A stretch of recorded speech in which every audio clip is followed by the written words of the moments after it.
Hello and welcome to the New York Jets against the Cincinnati Bengals pregame show here on the channel. I'm Matt O'Leary. I'm joined as always by my good friend Connor Long. Connor, how's it going this Sunday morning? Matt doing well. 0-8 entering the bye seems like a real possibility. A nightmarish start to the season for Aaron Glenn. It's terrible, and I'll say it again, maybe we'll get on here and talk about a win one time soon, because the last time we previewed a game where the Jets won was week 15 against the Jacksonville Jaguars, which if you look now was about 10 months ago. So we haven't spoken about a win together, Matt, in around 10 months, which is Uh, that absolutely ridiculous. that's pretty disappointing to hear. Unfortunately, with the Jets 0-7 start, Connor, I feel like with this game we have to start with the quarterback situation. Yes. It's a huge story all week long. Aaron Glenn wouldn't name who the starter is going to be. Woody Johnson rips Justin Fields at the fall owners meeting. Week goes by, we get to Friday, and then what do you know? Tyrod Taylor is too injured to make the trip, and Justin Fields will be the starting quarterback for the New York Jets. I mean, Matt, what I expected to happen was Tyrod makes the trip, he gets the start, and then he gets injured like 6 plays into the game, and then Justin Fields is out there starting for the remainder of the game.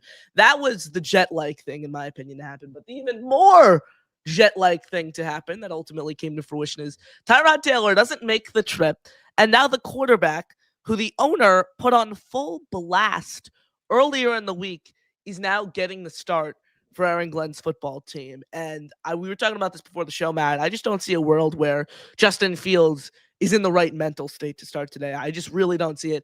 This reminds me of like Zach Wilson a few years ago, just mentally killed. 2019, 2020 Sam Darnold, just fully distraught and like just killed inside and deteriorated when you talk about the mental side of things here. So look, it's going to be an interesting game for Fields today. It's going to be an interesting game for the Jets. And when you talk about Woody Johnson's comments, Matt, I said this all week on my show. I'm not disagreeing with what Woody said. I think Woody made valid points. Those comments just aren't supposed to come from ownership and the owner in particular. So whenever you put a microphone in front of Woody Johnson's face, nothing good ever happens, Matt.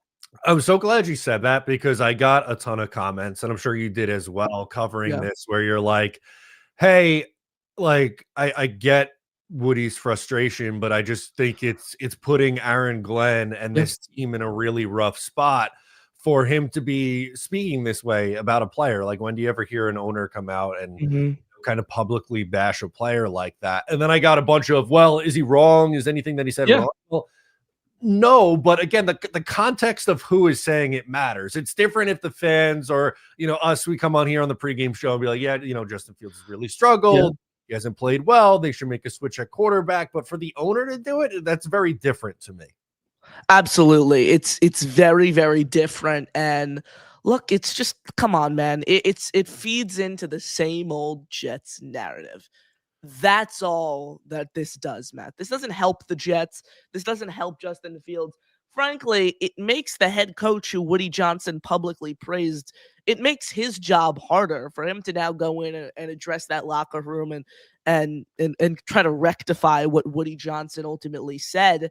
And look, this isn't the first time we heard this in the Athletic report last year from 2022 when Mike White played terribly against the Seattle Seahawks and the Jets officially got eliminated from playoff contention, and Woody and Brick and Jack and his sons were in the locker room and talking smack about Mike White right in front of him for him to hear.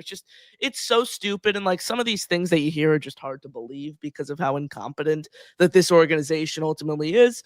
But at the end of the day, they're true. And look, it's also a little odd that Woody Johnson takes all the blame off Aaron Glenn, in this situation. Meanwhile, Aaron Glenn and Darren Muji, and I'm not disagreeing with them at all. I thought this was the right move at the time.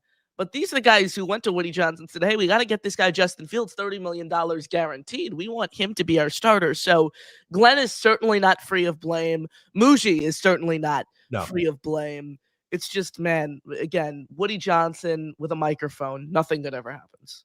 Did you see the quote in the article from The Athletic that came out? Yeah. I believe it was yesterday. He's like, "I'm not a very good owner at winning." I was like, "Oh, Yeah. finally, a little Yeah. self-awareness from our guy Woody Johnson." He's so poorly media trained. And you think like the Jets PR team would like sit him down the day before those owner meetings and give him like a rundown of what to say and kind of go over the questions that he would be asked. That never happened. I think Woody just showed up and he saw a pool of reporters and said, "I'm not answering any questions," and proceeded to take questions from reporters for 8.5 minutes. So that's the most Woody Johnson thing ever. But yeah, he was like, obviously paraphrasing here, "I'm not a good owner in terms of winning, but I think I can relate to the players," or something like Oh that. my You god. never played football in college. You're a rich billionaire from Johnson and Johnson. You know nothing about football whatsoever. How are you relating to the players and the players that you've had come through your organization over the past few years? It's absolutely ridiculous. Woody Johnson is a terrible owner, and I've given up on saying sell the team because we all know he's never going to sell the team. When he dies, Brick is going to take the organization over. This is going to be an organization stuck in limbo forever within this family. And at the end of the day, do you blame him? Like, if I was a rich billionaire who had as much money as Woody Johnson did, you wouldn't be able to convince me to sell my football team, no matter how bad they would be. And he's pretty much already tripled his investment. Like, he bought it for an amount of money that has blossomed so much over the years. The Jets are a multi-billion-dollar organization, like a steep increase from when he initially bought the team from Leon Hess. This reminds me, Matt, of when Aaron Glenn spoke to the media after week 6 in London. And the Monday press conference, he just completely wung it. Like he didn't do any preparation at all. He just went out there.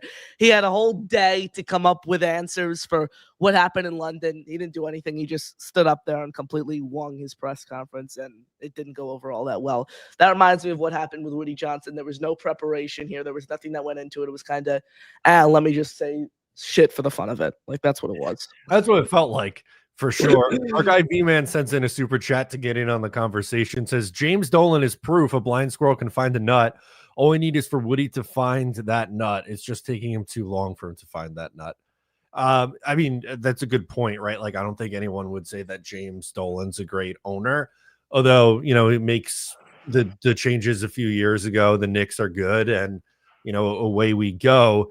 I think the frustrating part for me is the first half of his Jets ownership. Like, they were pretty good in the 2000s. I know you weren't around for that, unfortunately, Connor, but about every other year they were making the playoffs, and they were never like embarrassing for multiple years in a row. And then the last 15 years, they can't even get over 500 by accident. So it's really remarkable. I don't know how they get out of this, but I mean, they've done it in the past. They just got to find it again.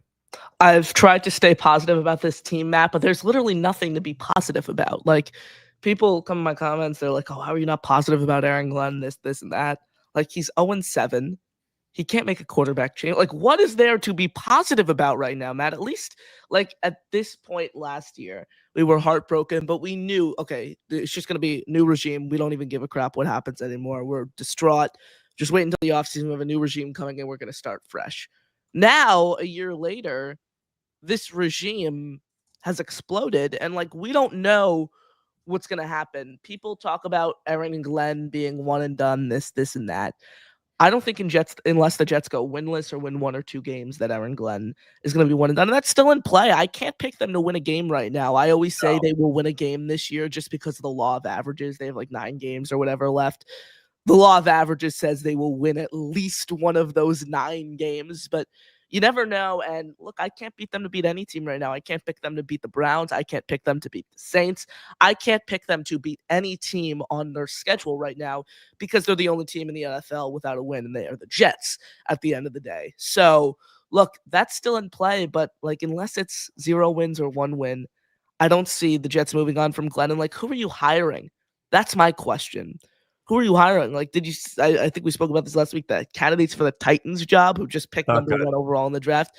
Lou Anarumo, Matt Nagy, Anthony Weaver. Like, those are the list of candidates you're looking at. Like, do we want to go with Arthur Smith for next year? It's just, they're in this crossroads where they just really messed up that Aaron Glenn hire. They really, really, really did. And look, how much blame do you place on the 33rd team? That's a question that a lot of people have been wondering and been asking themselves. Just not in a good situation right now. No, definitely not. And look, I think you bring up a point with Aaron Glenn that unless if they go 0-17, I think there's a chance that it changes. But let's say the Jets stumble into a couple wins because it's the NFL, and we all thought the 2020 Jets were going to go winless, and they beat the 11-5 Browns and the 10-6 Rams. So you never know here. But point being, there's a really good chance that Aaron Glenn is back next year in 2026, whether you think it's a good idea or not. So like a part of me honestly wants to see him put it together. I know we're talking about like they got to have a high pick to draft someone. Even if they win a few games, I still think there's a team that's likely to pick in the top 3 and should be in range for a quarterback. Yeah. I think it's important for Glenn to put some positive things just out there in the ether, because week after week with loss after loss, I just feel like you're losing more and more of this fan base. Losing more and more of this fan base. Absolutely. Well said there. And he needs to get a win. He needs to get a win as a head coach, bottom line. And as I think 0-17, Woody would have to make a move, but still, like, nothing is guaranteed with Woody Johnson. Hugh Jackson went 0-17 with the Cleveland Browns. He still stayed there for another season. So it's just, if you go winless, you have to make a move, because everyone is going to cancel their season tickets if they don't win a game, and Glenn is back. Literally everyone. I wanted Josh McCown. Josh McCown was my number one option to be the head coach of this team in the offseason. He's back. He's an available option. Man, people are saying Mike McCarthy. I don't know if Mike McCarthy would want to come coach the Jets at the end of the day. And, like, I'm a little weary of McCarthy. Like, he developed a quarterback 15, 20 years ago. I'm not the biggest Mike McCarthy guy. I've actually been on record here for a long time, advocating against the Jets to hire McCarthy. The argument that I'll make for him now is I think he would raise the floor of this team pretty significantly. I don't know if he's ever a coach at this point in his career that you're going to be able to win like anything of significance with, but the Jets, the bar is so low for the Jets that you just need to be a normal NFL team. And he's proven at least that he could get to that. So that's kind of where I'm at there. Yeah, and there is such thing as a bridge coach in all sports. There really is. And Mike McCarthy could be that for the Jets. I'll make this comp. So think back. I know you're a hockey guy, man. I know you're an Islander fan, but like the Rangers, for example, 5-6 years ago, whatever it was, David Quinn was their head coach. Not a lot of people remember David Quinn for his time with the Rangers because he didn't bring them to the Stanley Cup. He didn't bring them to an Eastern Conference finals. What he did was kind of instill the framework and the foundation for this Rangers team. He instilled a power play unit that brought them to the Eastern Conference Finals. Like he instilled the principles and the baseline of what this team needed to do. They ultimately fired him because he couldn't have brought them to a Stanley Cup. But then they bring in Gerard Gallant. They go to the Eastern Conference Finals, and his power play, his line, is pretty much his line arrangements is what, propelled the Rangers that deep in the playoffs. So like maybe Mike McCarthy can be that for the Jets, but I just think they need to take a flyer on a hot shot, and that came from Connor Rogers of Badlands. I want to give credit where credit is due. That was listening to Badlands with CR and Joe Caporoso. Yes, this was a great take by Connor Rogers. So that could certainly happen with the Jets. I just think, like, if you want to win a Super Bowl, you need a hotshot young offensive mind. Yeah, it's I get that. I just worry, like, for Josh. Let's just use Josh McCown as the example. Yeah. You're going from one first-time head coach to another. Now, the positive is that he's on the offensive side of the ball, and if you're drafting a quarterback and pairing him with an offensive head coach, that would be a different approach than the Jets have taken, and at least that would be different. But the pivoting from a first-time head coach who's learning on the job to another first-time head coach who's learning on the job scares me a little bit. I'm not going to lie, even though I'm fully agreeing and admitting that it would be a different approach because one's defensive background, the other is an offensive background. Would you ever promote Engstrand to head coach? Like, would you ever think of that? Like, fuck it, just put Engstrand in there. Listen, I like Tanner Engstrand. I really do. I don't know if he is ready for that at this point. I really don't. I don't blame Engstrand for the reason that the offense has struggled. Do you really think he wants Justin Fields as quarterback at this point? Let's be real. Do you really think he wants Justin Fields as his quarterback? Like, there is no way you can ask Tanner Engstrand and say, yeah, I want Justin Fields as my quarterback right now. Fields has been so god-awful, it's hard for Engstrand to create a scheme around him. I think he should be off the hook. Yeah, and look, I think, we've been talking here. I think in all likelihood, Aaron Glenn will be back next year, and I'm assuming that means Tanner Engstrand's back, and they'll likely have their pick at the litter of what quarterback you'll get to work with, whether it's Mendoza or Simpson or Dante Moore or whoever you like at the top of the draft here. And I'm sure we'll have plenty of time to talk about our favorites personally coming up over the next few weeks. But yeah, it sucks that we're still in October and talking about this. Like, it's week 8 and we've spent very little time like breaking down this Jets Bengals game in the first 17 minutes we've been on the air, because all the storylines are off the field stuff with this team right now. Well, yeah, we'll get to the game in a second. I just want to add one, draft nugget, because people are already talking about the quarterbacks, this and that. Do you see Fernando Mendoza's performance yesterday, Matt, the future quarterback of the NYJ? Listen, I like Fernando Mendoza a ton. I think he's my favorite quarterback right now. Beat up on a really bad team, but that's what you expect him to do. He played well, and I just want to see him continue to stack performances. And it was I thought Ty Simpson, I watched a lot of that Alabama South Carolina game. I would say it was a shaky performance from him. Now they ended up getting the win, but for Simpson, I mean, playing in the SEC, he's playing good defenses every week. So I'm really looking forward to how, honestly, all these quarterbacks play down the stretch and into the college football playoff. I think it's going to be very telling for what that means for their next steps into the NFL. Certainly, and I actually spoke with Fernando Mendoza's high school coach earlier in the week, who has coached a whole slew of NFL players. He coached Tanner Engstrand. He coached a lot. Tanner Engstrand, obviously not an NFL player, but an NFL coach, a college quarterback at San Diego State. He coached Elijah Roberts, who's starting now for the Tampa Bay Buccaneers. And we were talking, and we were going back and forth. And for full transparency, I didn't even know Fernando Mendoza had a brother, let alone one who was on the Indiana roster and is his backup at Indiana. But he's telling me, he was like, Connor, I think his name's Alfonso or something that, Mendoza. And he's like, Connor, I've coached a handful of NFL players. That guy, Fernando Mendoza's brother, Alfonso, is an NFL player. So, and they're on the same roster at Indiana, which is pretty interesting. But yeah, I mean, after speaking to his high school coach as well, like the intangibles that he has off the field seem to mesh really, really well with New York. I don't think he's a perfect prospect. I don't think any quarterback in this draft is perfect. Like, I'd want to see more of him with his legs, but he's certainly like atop my list right now.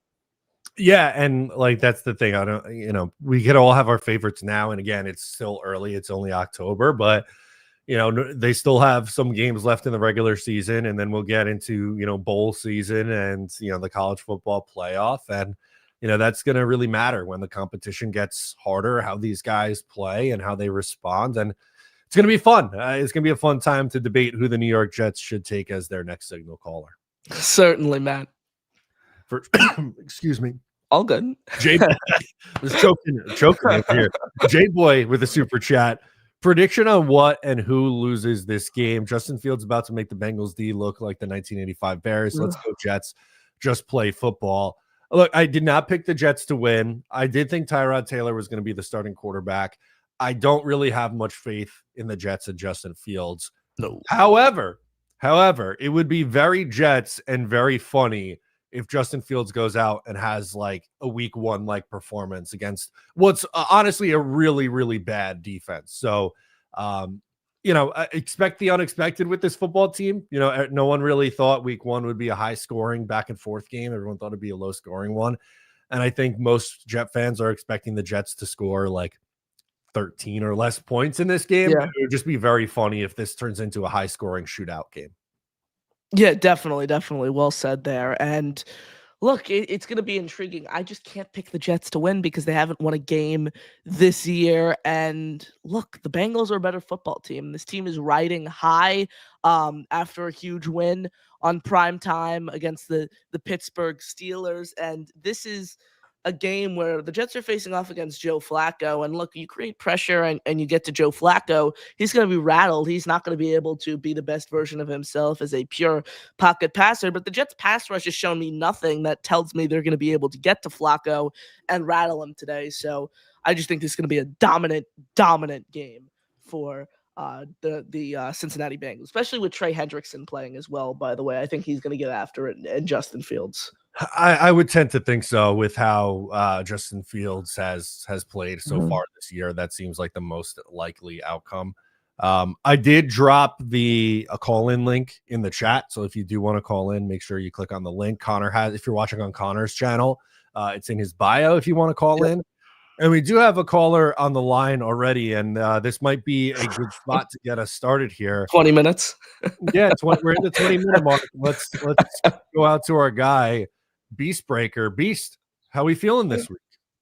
Well, I know I'm not too thrilled with this Justin Fields guy. I'm sorry to say it, but this guy cannot run. He can't do anything correct. It's like, dude, it's supposed to be 3. When you get the ball, 3 seconds, out.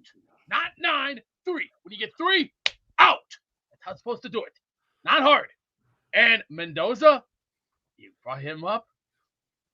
Keep an eye on him. Keep a good eye on him. And make sure he signs, because next year, when that draft comes up, give him one of these and have him fill it out. And have him fill it out. Okay. Next year, there's going to be a lot of guys that are going to be leaving this organization. Clemens, bye-bye. Let's see, another guy who I can't stand, Carter, see ya. Adams, bye-bye. Can't stand him. I think it's time to start taking a fire sale and then next year, what we will have to do, we got no choice to do this. We're going to have to do this. $10 billion and also a new ice tub. The boys need an ice tub for a reason. When they get banged up, get their ass in the ice tub. It's going to hurt like a bitch, but you know what the best part is? You got to get that blood and the circulation back into the bones, because if you don't take care of yourself, you're going to be screwed up for life. And then what are you going to do when you're 60 or 70 or 80 years old? You better start thinking about that, because the futures for them are on the line here. This is the turning point. What has to happen today? Today is the turning point. Time to move your asses. Time to win. Time to survive. There's an old saying in the world: strive to survive. You want to survive? Get your goddamn first win. Do it now. Everybody's sick and tired of it. I'm sick of it. You guys are sick of it. I'm tired of us exploding on each other left and right. Like, Connor, let me ask you a question. Yes. When you're in school and you're walking with all the Jets gear, how do you feel when everybody has to when you get insulted? How do you feel? I've become accustomed to just laughing it off, Beast, but it is frustrating. You mean you just look at him like, just shake your head. That's all you can do. I can't even defend them. I can't even.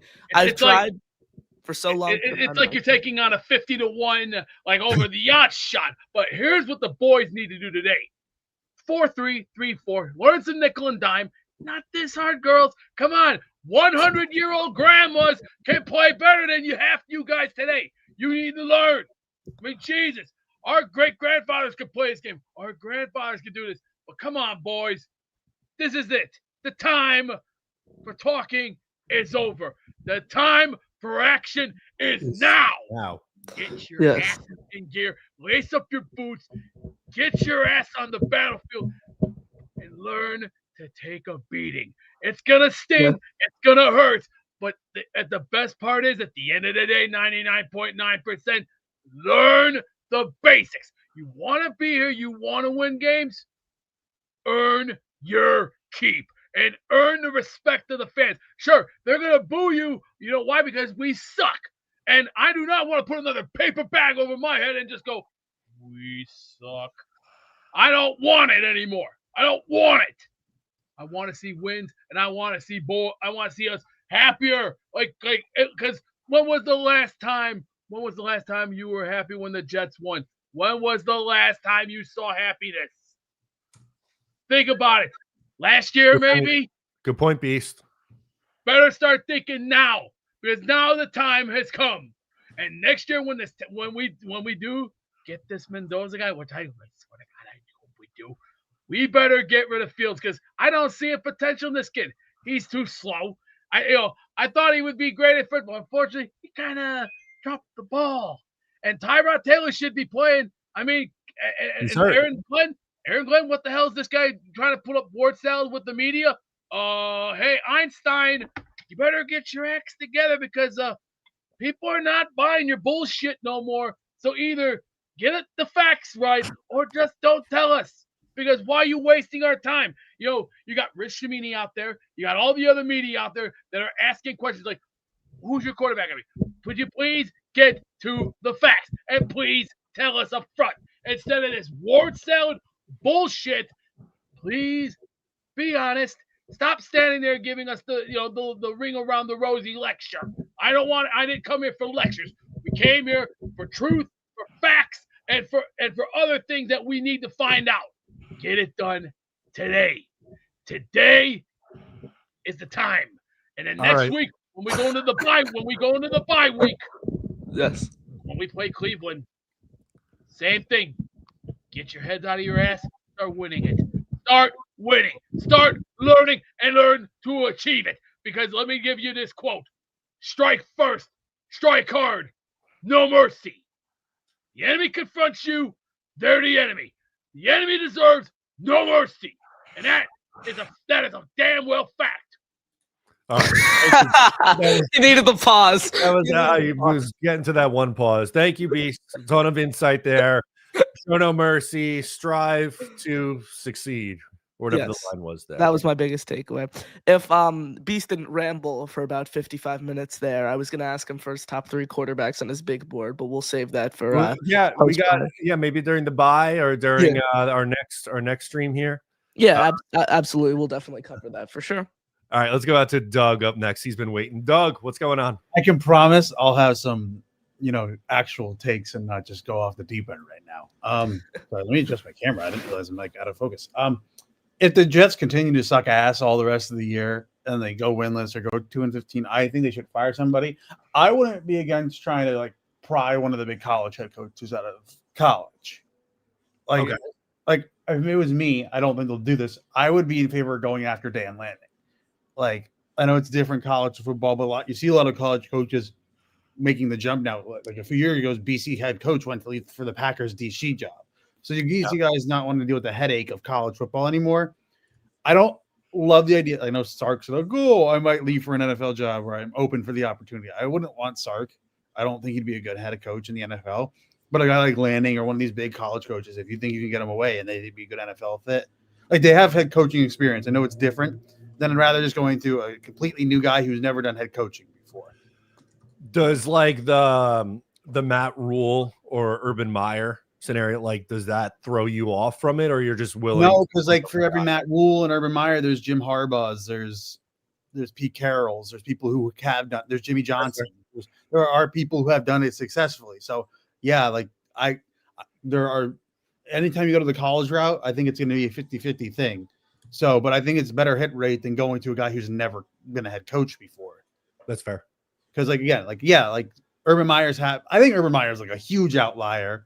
Matt Rule was bad. There's no denying that. Matt Campbell's interesting from Iowa State. We've heard him the past 2 searches. Yeah, everyone said Matt Campbell. I think he's going to jump for a bigger, because this college coaching cycle is going to be one of the craziest coaching carousels ever in college football history. So I think he might jump for a bigger college job this offseason. Yeah. But I'm not again, I don't know if he'd ever leave Oregon, but I think Dan Lanning would be a really good NFL head coach. He seems like a guy who's a leader. He knows how to coach both sides. He came up on the defensive side from Georgia. I mean, he knows how to lead a team. And that's what you want. I know we want an offensive mind, but this is still a guy who had the head coach experience. I know you want McCown, but I can't do the inexperience thing again. We don't know how that's going to go out. I agree with the McCart, or if you want to go to an experienced coach, I know Flores is defense, but I would even take in Flores because these are guys who can lower your floor like a McCarthy and just bring the franchise back to respectability that we haven't had in a while. Like, we are the biggest joke in the NFL by far. In sports. Yeah. I mean, the Buffalo Sabres are pretty bad. But the NFL is a lot bigger than the NFL. I know. So, yeah. but like, my point being, it's us and the Buffalo Sabres because we're the same playoff drought. So it's us and the Buffalo Sabres who are the two biggest jokes in sports right now. But we're just on a bigger frame because we're in the NFL. It's ridiculous. Like, we just can never get it right. And it's frustrating. Like, people want Glenn to work. I want Glenn to work. Like, it just sucks. It really sucks. We just need to get respect to if it goes like the way most of us, I think if they're anything worse than 3-14 and it looks the same, they should be gone. If it's like, say they go 3-14, but like it's competitive every game, it does look different, that's a different story. But if it looks the same, they squeak out a win against the joke of a Dolphins, and they squeak out a win against the Saints, there's no reason why anyone should be back on the staff. Agreed. I don't necessarily disagree with you. I just don't know if Woody Johnson's going to go off of that and let the ego get involved and say, I made a mistake here and I'm going to change it. And I get that, but like Connor said it earlier, like at a certain point, like your fans will just be like, I know because of revenue sharing, tickets is not the end all be all, but it is a bad optic if your stadium is empty every week and Jets fans are not showing up. Because at this rate, if it goes as bad as a lot of us are thinking it's going to go at this rate, because there's no signs of it turning around, why would we spend our money to go to the games? Like, why?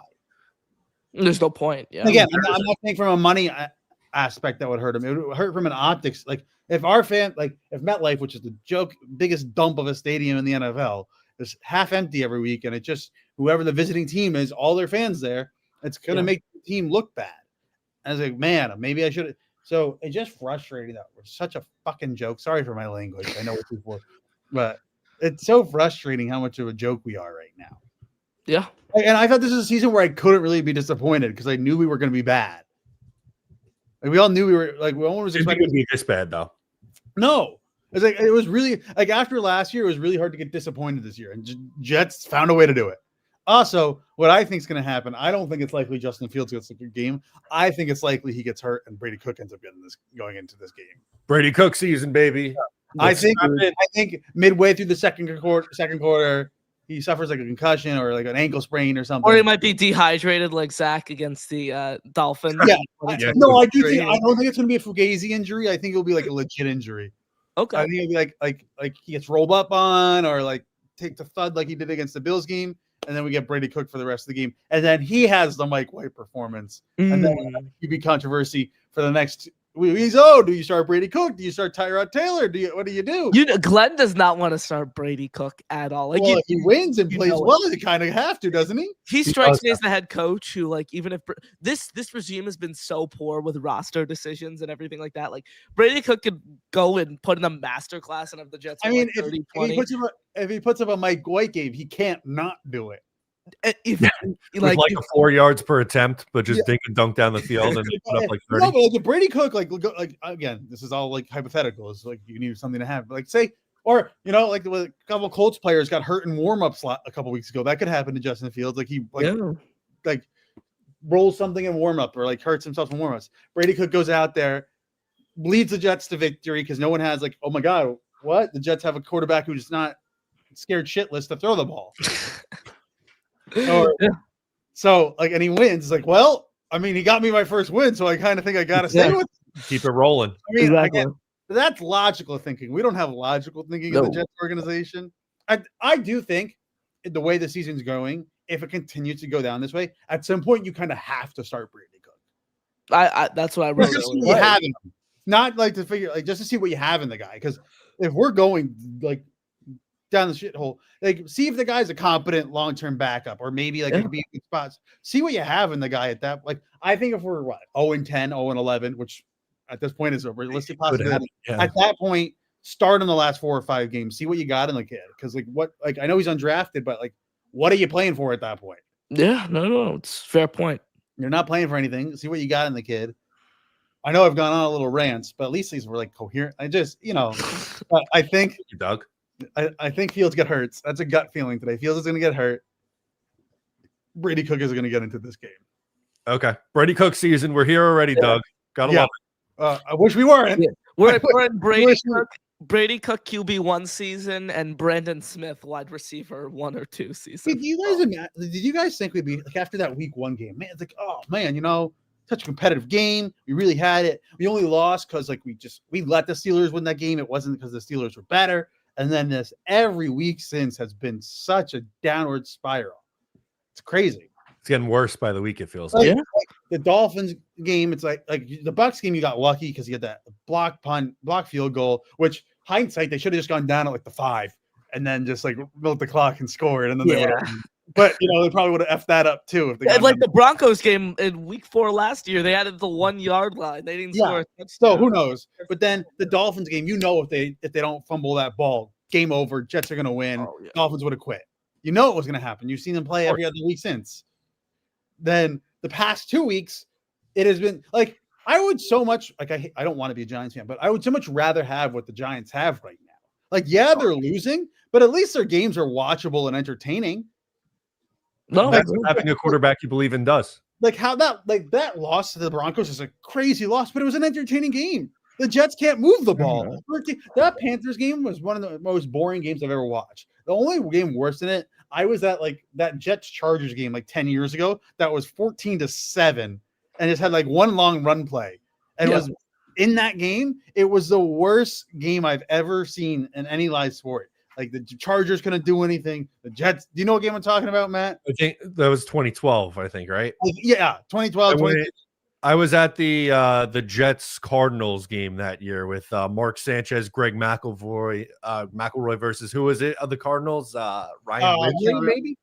But holy crap! Like that game was like, oh my god! Like we can't. Like it was the most boring 3 hours of my life. Yeah. The worst experience was going to the Jets Patriots game last year. I've never watched a game and be more confused after leaving a game in my life and more broken. Dude, that game was. You're a brave soul. The Jet. Like someone tried to fight me at the game. It was a great time. Great time. No, but I never seen the team dominate so much and still find a way to lose. It just physically and mentally broke me. And ever since, it just why do they do this to us? Like again, I said it on Jake's show a few weeks ago. I don't want Joe Namath to die, but. The first half that's what my co-host on my Saturday show, Chris, said. He said if this playoff drought extends 20 years and Namath is still alive, he's going to go to Namath's house and cough on him. Like I'm not rooting for death. Like Joe Namath, legend. Make that abundantly clear. I'm not rooting for him to die, but if it has to happen, you have to consider it. Yeah, like if it has to happen, like say it happens, God forbid. Well, it's going to happen at some point. Eventually, everyone dies, but like. God for happens, like say, boom, he dies. That next year, we're in the playoffs. It's like, guys, I mean, exactly. Not a good look. Good question. Did the Inactives come out? I'm assuming they just did. They did. We were gonna go to that after your call. So, guys, thanks for having me. I know I ranted a little bit there. This was fun. Always a good time, Doug. Enjoy the game. Thank you, Doug. I love it. All right, let's get to the inactives here, Connor. Then we'll get back to the phone lines. We got a few people waiting to hop on here. I'm trying to share the screen right now. Really no surprises at all. So we'll pull it up. Sauce Gardner, Tyrod Taylor, Garrett Wilson, Kene Nwanu, Jay Tufele, Stone Smart, and Kobe King. The first, 5 players? Yeah, injury. Players are injury guys. Kobe King really the only healthy scratch, we'll call it. Yeah, Kobe King claimed off waivers by the Jets Friday. I like Kobe King. He has some long-term developmental upside as like a rotational backer for this team. I actually had him mocked to the Jets in my final mock draft in the 5th round. So I was happy when the Jets got him. He reminds me a lot of Quincy, except he's a lot heavier. He's 6'1", 236 pounds. So he's that bulkier guy. He's physical. He can force fumbles. He goes sideline to sideline. I like Kobe King, but Matt, Jelani Woods season. He's active. He's active, baby. Let's go. I mean, there's not a lot of choices to where Justin Fields is going to go with the ball. He might have to, by default, get some Jelani Woods action. He might accidentally throw it to Jelani Woods. I mean, it's going to be interesting today to see what the the Jets do in the wide receiver room, especially with the trade deadline approaching. I tweeted this out last night. Yesterday, I spoke with the agent of a current Jets wide receiver who told me that they believe Allen Lazard will be dealt before the trade deadline, which, of course, is just approaching on November 3rd. So it isn't a front office source. It isn't a league source, but an agent of a current Jets wide receiver who I spoke to yesterday tells me that they believe Allen Lazard will be dealt before the deadline. Some of the comments on that report I put out were golden. I'd trade him for a bag of Cheerios. I'd trade him for a bag of Cheetos. I would trade Allen Lazard for a high five at the end of the day. Get him off this football team. It's going to be a day 3 pick swap. Allen Lazard and a 7th for a 6th.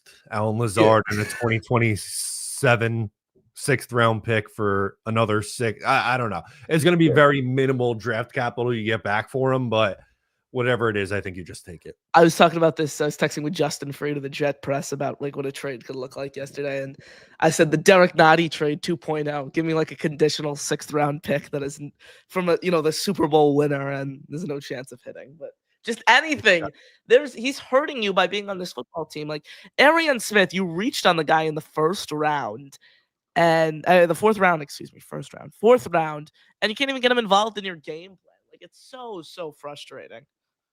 It is frustrating, man. I don't know what the wide receiver target share is going to look like today. I'd say we'll see, man. We'll see. All right, let's get back to it. Alan's up next. What's going on, Alan?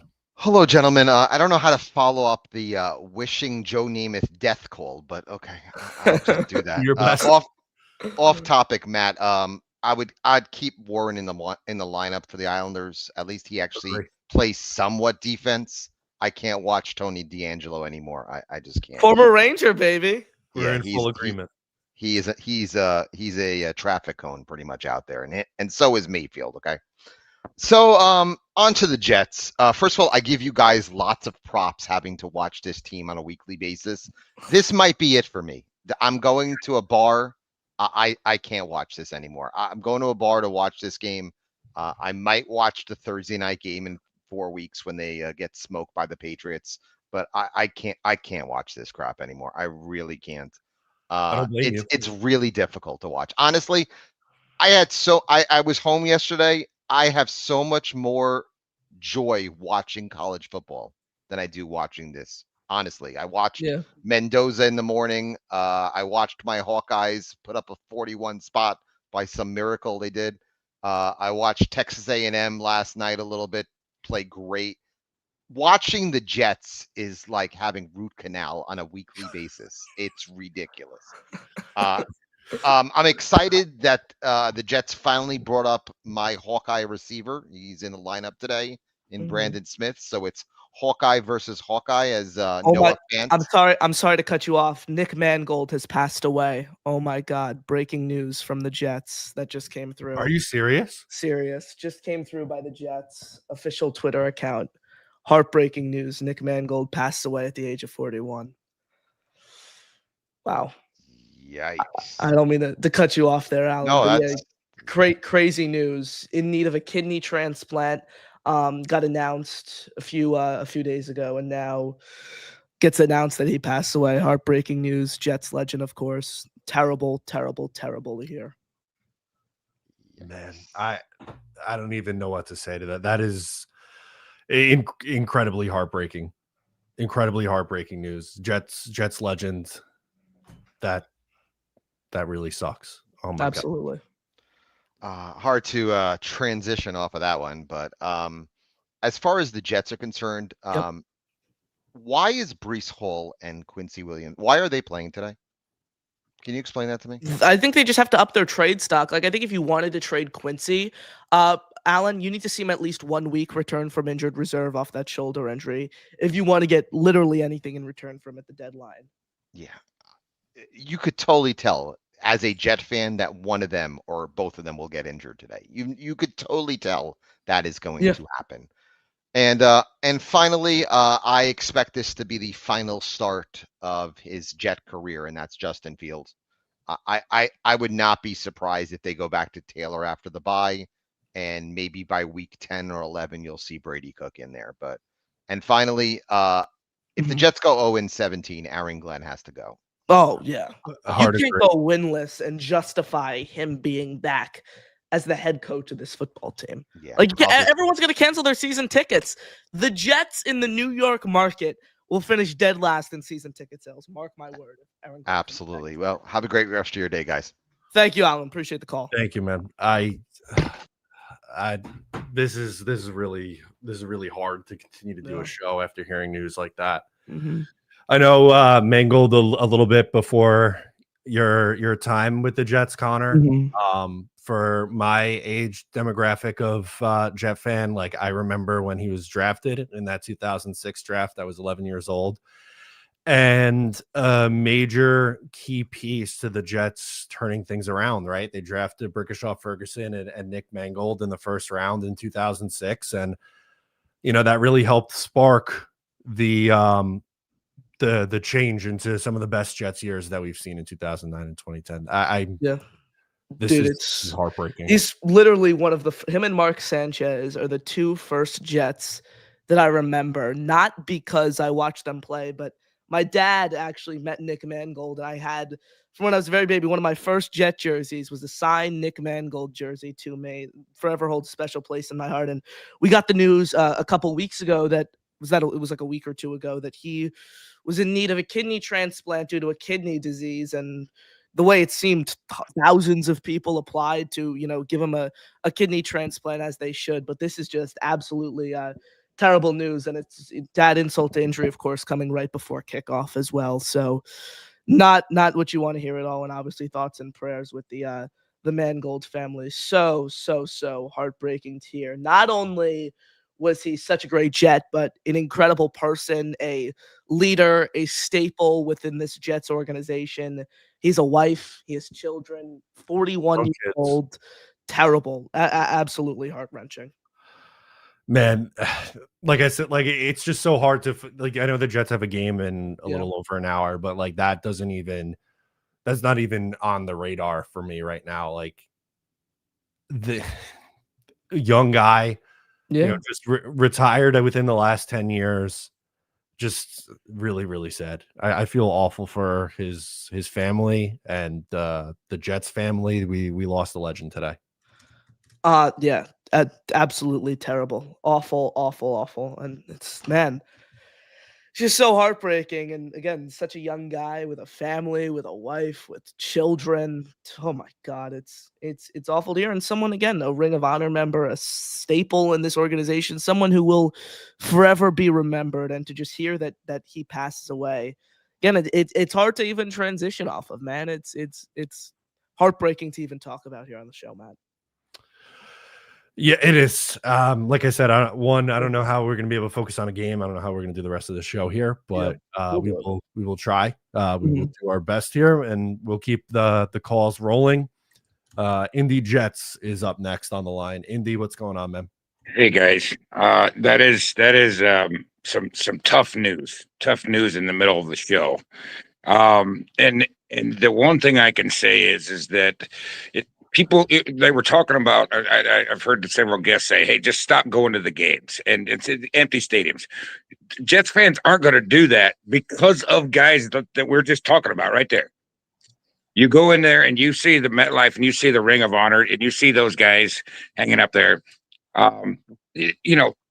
Jets fans are just different than other teams, because this is a tight-knit family, and we're all feeling that, just like, it's like a family member that we just found out about. And this is what us Jets fans do. We could be 0-17 or 17-0, and that parking lot is still full. Now, is the stadium full? Probably not. But we're there because this is an ingrained thing that, Matt, you've been doing this for years. Connor, you're just getting started in it, but in reality.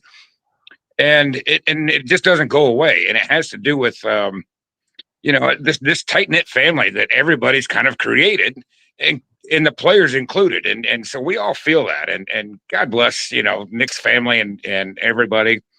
But I don't think Woody Johnson is going to try harder to win, because some fans may decide to not to go to a game. That's a businessman. And the Jets teams and the Jets family and the fans, they're still going to be there. And we're going to, if we're 0-17, and if it's a different coach next year, it's a different coach next year. But the reason we go to games is for players like that guy right there. I mean, he's not played in the NFL in 10 years. And, just like Matt, you just said, thousands of people signed up to say, hey, I'm just a fan of Nick and test me, see if I'll match. And Connor, it would be the same thing. If something happened to you, you'd have thousands of people saying, I've got a kidney for you. If it'll match, I've got one for you. That's what us fans do. And I don't see that out of other fan bases. I really don't. From Indiana, I'm from Indiana originally, and I sit from the Colts fans to the Bears fans, and I'm not saying they're not like that, but I just don't see it like I see it in this family, and I just appreciate you guys, and you keep, we'll keep plugging through this, and whether we get wins or losses, it ain't about it. When it boils down to it, it's really not about that. I'm not going to not watch Matt O'Leary because we're 0-8. Matt O'Leary, Connor, you guys, Boy Green, everybody, Jake, you guys put out, struggle through this, just, and if, it's because we've become part of this group and this family that we're still here. And so, I just want to say, I appreciate you guys for what you do. And the fans that come in here in the chat, the ones I was just there for the Cowboys game, and that game was horrible, but the tailgating and the people, and it's the people that make the experience. So, thank goodness for I'm sure that Nick's family has got, just an outpouring of support because I know what Jets fans do. So that's all I really had to say about that. It's the family, and you guys are contributors to that. So understand that. So I appreciate you. Thank you, Andy. Thank you for the kind words in this tough time, and try to enjoy the game today. Mm-hmm. Absolutely. Jetpack chimes in with the super chat. Rest in peace, Nick Mangold. I know this is really not a great pregame show right now. I just have a loss for words. I really don't know what to say about it. Dude, it's crazy. Like it's crazy because we got the news 2 weeks ago that he needed a kidney transplant, and I think the way I interpreted that, at least, was obviously he mentioned in the statement that he had a rough summer and he was in need of a transplant. I thought that was like a sign of progress, that maybe he just needed that transplant and he was going to be full steam ahead. He was going to be perfectly fine. But now you see 2 weeks later, he unfortunately passed away due to that same kidney disease. So super heartbreaking, and man, just disappointing. And again, to have this news come before kickoff, less, an hour and 5 minutes as we speak before kickoff, it's so much even more disappointing, brutal. It is, man. It absolutely is. And everyone in the chat is chiming in. It's just sad. It's sad. It's a tough day for all Jet fans, man, and especially, for everyone. But like for me, I feel like I grew up watching Nick Mangold, and to see a franchise player that you adored lose his life at such a young age is just, it's tough. It's really terrible. Absolutely. All right, we're reaching just about the hour mark. You want to get into our bold predictions for this game? Yeah, we can do that. Let's do it, Matt. All right. So last week you had a Kane and Wanu rushing touchdown. That's not happened, unfortunately, for Kane and Wanu. I said the Jets would get their first interception. That also did not happen last week, unfortunately. I'm going to go back to a take that I had a few weeks ago, but I'm going to bring it back. Isaiah Davis rushing touchdown today. Okay, I like that. That's your bold prediction. Let me think here. Give me Brandon Smith over 50 receiving yards today. Okay. I'll say Brandon Smith over 50 receiving yards. And we won't even revisit these until 2 weeks from now. So thank God you're writing down that. I have it in my notes app. We're ready. to bring that up. Don't know how confident I am in either one of those necessarily hitting, but they're both offensive predictions, right? And I think we both are, up in the air on what this team's going to look like offensively, but we'll see. How about where you at score wise? It doesn't feel like you're going to pick the Jets today. No. Give me Cincinnati 27. Give me New York 17. That's my prediction. Did you watch my preview video? I didn't see it, Matt. Did you have the same prediction? 27-17. Oh my God.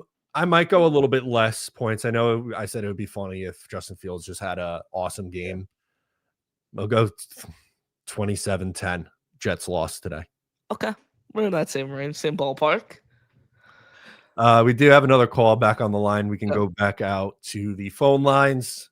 Max is up next. Can you guys hear me? How you guys doing? We can. Let's talk about the game today. So let's hope it's not a blowout. Let's hope it's not a blowout. Like, is it hard to score? Like, we got to have more than 10 points. Is it hard? Because honestly, Justin Fields is horrible. Like, let's hope he plays better, but I highly doubt it. Maybe, hopefully, Aaron Glenn has balls. Maybe if he plays horrible, we got to start Brady Cook. Like, we got to see Brady Cook. We're 0-7. We're not going to make the playoffs. We might get the number 1 overall pick. That's just my thoughts. But I don't know. The looks of it so far, I think Aaron Glenn's a well-done coach. What are you guys' thoughts on that? Glenn, he's failed in every area. If you think about it, Max, he hasn't been able to manage the clock. He has to be able to make quarterback changes when need be in a timely manner. He's going to need to get a win. He's going to need to win football games because when you talk about the nitty-gritty of it, he's not hit the mark anywhere. I agree with you because I was on Jake's show yesterday and some guy, Indy Star, was like, "Oh my God, I'm gonna give Aaron Glenn a 5 out of 10. Subtract 3. I think his grade is a 2 out of 10 so far. He is a horrible Jets coach. The only thing Aaron Glenn's good at is the moral victories, the salsa dancing. This is the only good thing Aaron Glenn's good at, the salsa dancing. After every moral victory. What are you guys' thoughts on that? So should we subtract 2 more and give him a 0 out of 10? What are you guys' grades on Aaron Glenn so far during the season? I would say he deserves a failing grade right now. So whatever, an F on a A through an F. Yeah. Likewise. I give him a 2 out of 10. Okay. And this is me being generous. It's fair. Hard to argue there, Max. Because I think I'm just being generous and giving him a 2. Because if I could give him a 0, honestly. Absolutely. All right. Thanks, Max, for the call. Appreciate it. All right there. So 27. I had it 27-10. Connor had it 27-17. Any final thoughts before we hop out of here with about an hour to kick off? Rest in peace, Nick Mangold. Terrible news as we covered there, of course. Hopefully the Jets can get a win to maybe, soften the blow to some degree and take this off of our minds this evening. Brian Bogan sends in a super chat in honor of Nick. I say we do a live stream like you guys do with the draft, except it's for game 17, but only for 17. All proceeds go to Nick's favorite charity. I do like the charitable donation part to I don't know if Nick has a charity. I'm genuinely not sure. Yeah. We'll have to look and see, right? Well said. Yeah. That could be in the works. We can potentially consider that if they're 0-16. Charity stream for Nick Mangold. We did have Dre here, so let's go to him. Dre, what's going on, man? What's up, my fellas? How you guys doing? Sorry to hear about the Nick Mangold news. That is awful. That my prayers up for his family and everything like that. This team is uniquely terrible. I don't know how you give Aaron Glenn positive points. Like that last caller said, he gave him 2. Yeah. I don't know. I want to give him a pass. Like, hey, it's his first time doing it, but this is why you can't be a first time head coach and try to coach this team. This franchise is cursed. Doctor Strange is the only person that could save this franchise because he will know what spells need to be concocted and created to remove the evil whammy that is in place upon our souls of this franchise. As fans, we will persevere. We will be well, and our future is bright because we have Connor, You know, we have Matt that's going to take over for the entirety of what's going on at what is it? One Jets Drive. I can't wait for the Matt Larry version of that. That's going to be awesome.